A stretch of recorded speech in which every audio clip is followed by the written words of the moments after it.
Oh, ils sont pas souriants, hein. Si. C'est des combattants.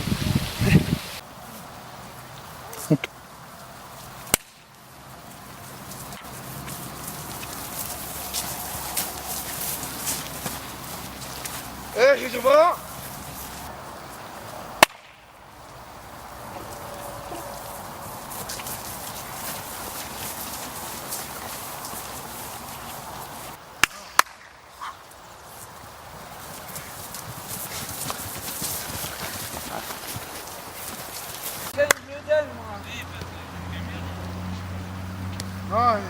Allez.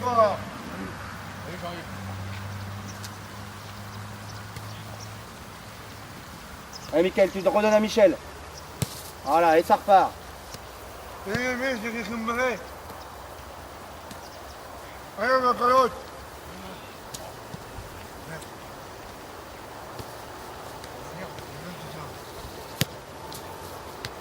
No, no si trova, va. No, si giocaie. No, si giocaie.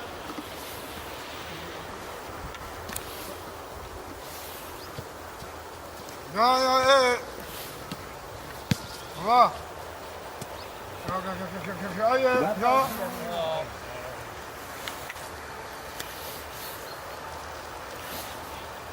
Ciao, chyba. Voyez.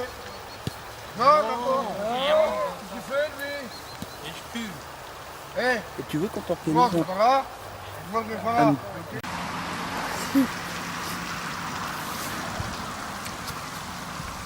Anthony, alors, Oui. le championnat, Donc le championnat a repris il y a 15 jours, Okay, le 15 octobre, non le 15 septembre pardon. Ça s'est déroulé à Saint-Douchard, organisé par Jean Rodin. Débuté le championnat par 3 victoires. Donc actuellement nous sommes premiers au niveau du championnat régional, ex aequo avec Herbeau. le championnat sera organisé par Courville cette année. Alors la dernière journée, il faut savoir que il y a 7 journées cette année du championnat régional des défis interfoyers. La finale va être organisée par l'association L'Espoir du foyer de Gérard Vivien à Courville-sur-Eure le mercredi 1er juin.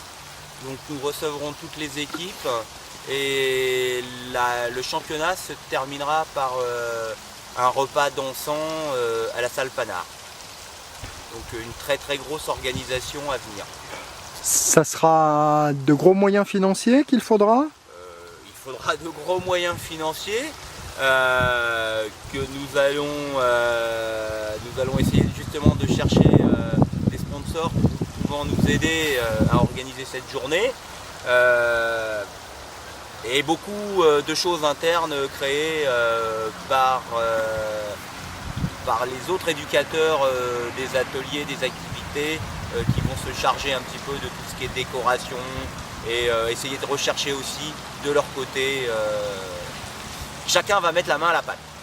Le défi interfoyer, petit retour en arrière, il y a combien de temps que tu l'as organisé? Je crois que tu es à l'origine de ce défi.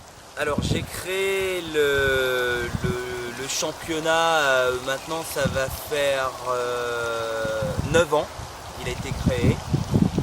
En fait c'est tout simplement qu'on s'est aperçu que beaucoup d'établissements ne pouvaient pas participer au championnat qui était existant. Il y avait beaucoup d'établissements de CAT, donc les niveaux beaucoup trop élevés pour les nôtres. Et plein d'établissements ne pratiquaient plus le football à cause de ce haut niveau. Donc ce que j'ai fait avec l'encouragement du comité départemental d'Eure-et-Loir de sport adapté, c'est de créer au départ un petit championnat qui a débuté avec 3 équipes. Et actuellement, il y a 10 établissements qui y participent. Donc je pense que c'est une belle réussite. Cette coupe alors, qui a été... Ce sont les établissements à l'art? Alors, ce trophée, faut savoir qu'il y en a déjà 2 qui sont sous la vitrine de l'association L'Espoir, puisque nous avons été à 6 fois champion régional de ce championnat, donc consécutif. Donc nous avons gagné 2 coupes, parce qu'il faut savoir que les coupes sont remises en jeu tous les ans, sauf si on la gagne 3 années d'affilée. Alors cette magnifique coupe, ce sont les établissements à l'art. Voilà. Il y a combien de temps? Il y a établissement à l'art, il y a 2 ans. Et alors cette coupe, elle va être encore remise en jeu? Elle va être remise en jeu. Cette année, donc, elle est remise en jeu. Nous remettons notre titre de champion régional. C'est la Société à l'art de Saint-Lupers, c'est ça? Oui, c'est la Société à l'art de Saint-Lupers.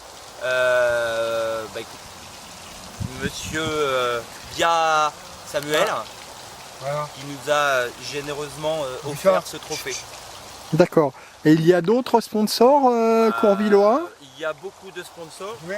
Je vais reposer la coupe, hein, les gars. Beaucoup de sponsors, beaucoup de commerçants de Courville, entre autres.